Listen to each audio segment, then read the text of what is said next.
All right, time to wake up, America. Russia, Russia, Russia. Listen to Democrats long enough and you think Russia had some sort of deal with President Trump. But what's really behind the Democrats and heavily left-leaning media obsession with Russia? Is it a visceral hate for Trump? Or are they really concerned about Russia meddling in our politics? Surely President Obama, who's been highly critical of his successor, President Trump, and Russia, surely he thinks Russia is dangerous, right? A few months ago, when you were asked what's the biggest geopolitical threat facing America, you said Russia. Not Al-Qaeda, you said Russia. In the 1980s are now calling to ask for their foreign policy back because, the Cold War's been over for 20 years. So, Mr. Obama, Russia wasn't even on your radar 4 years into your presidency. Well, maybe that's so long ago. Eventually, surely you must have changed your mind over time about Russia's meddling in our elections, right? Listen to President Obama just last year. There is no serious person out there who would suggest somehow that you could even rig America's elections. There's no evidence that that has happened in the past or that there are instances in which that will happen this time. Uh-oh. So what is it, liberals? Is it really Russia, or is it some sort of Trump derangement syndrome at work?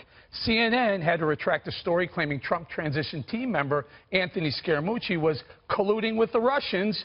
That story was fake news, and 3 CNNers were forced to resign for that error.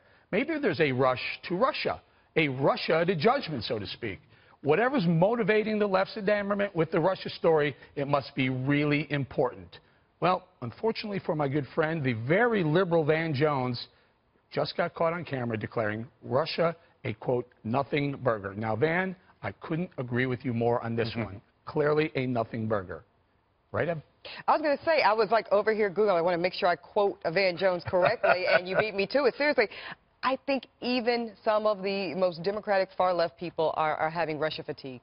Seriously, I really think that's where we are. We see the updates every day. People are tired of the money. Where is the smoking gun? And frankly, at this point, I'm more concerned with tax reform. I'm more concerned with a health care plan that works and brings my premiums down. And if there's something to Russia, then we'll hear about it when we get to it. Kat, what do you think? Let me get to Kat. Those two sound bites were 4 years apart.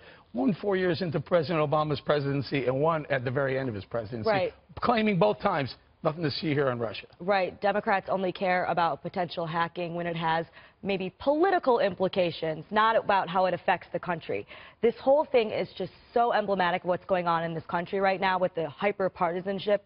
It's so much of, he did it, oh no, they did it, and not, oh, what can we do about it? Because a foreign entity getting involved into our elections is bad. And Ken, I think to your point, the complete lack of self-awareness. If I were a Democrat, I think I would hope I would be saying to myself, holy cow, not only did we lose the presidency, but under the past administration, we lost 1,000 state legislator seats. I mean, that's unprecedented, something that hasn't been seen since the Civil War in this country. There are 25 states now where the Republicans have total control. The governorship, both houses of Congress, only 6 for the Democrats. But despite the fact that they're a party in systemic national decline, there seems to be an utter lack of self-awareness, and it's easier to create this Russia scapegoat. When you say self-awareness, you mean not aware of the fact that Russia's that effective, that they were able to give the Republicans that much power in so many states?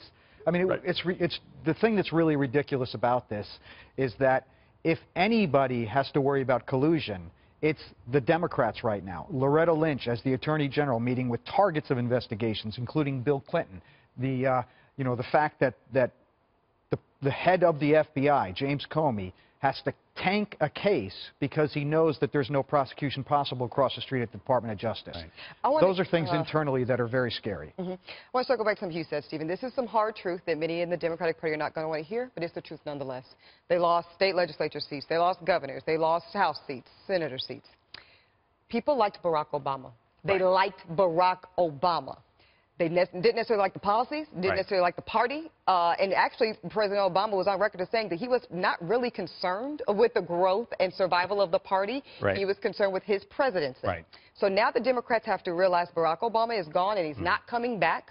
Seriously. He's not coming back through that door. He's not coming back through that door. So now you need to get your stuff together, get a message, and find a messenger if you intend to be relevant politically moving forward. And that's the truth. I think you're exactly right. And as much as I didn't like his policies, I'll be the first to admit he was a transformational figure. The fact that America elected a black president a few generations away from black people being owned is incredible for him, incredible for the country.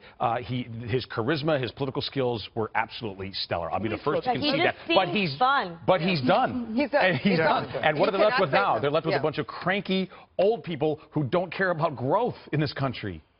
Want to weigh in on that one? Yeah, I completely agree. It's hard to not like Barack Obama. I would love to hang out with him after work. I'm sure he has plans, but he seems like a fun guy. But again, very different from the Democrats. There's like a shell of a party without him. Yeah. Right. Can we be optimistic and say maybe the CNN story, everyone in the mainstream media learned their lesson, do your homework, stop rushing to judgment? Oh, hopefully. Maybe. It's the beginning to the end of Russia. All right, we got to go, but a quick reminder, check out my new book, The Swamp, available everywhere.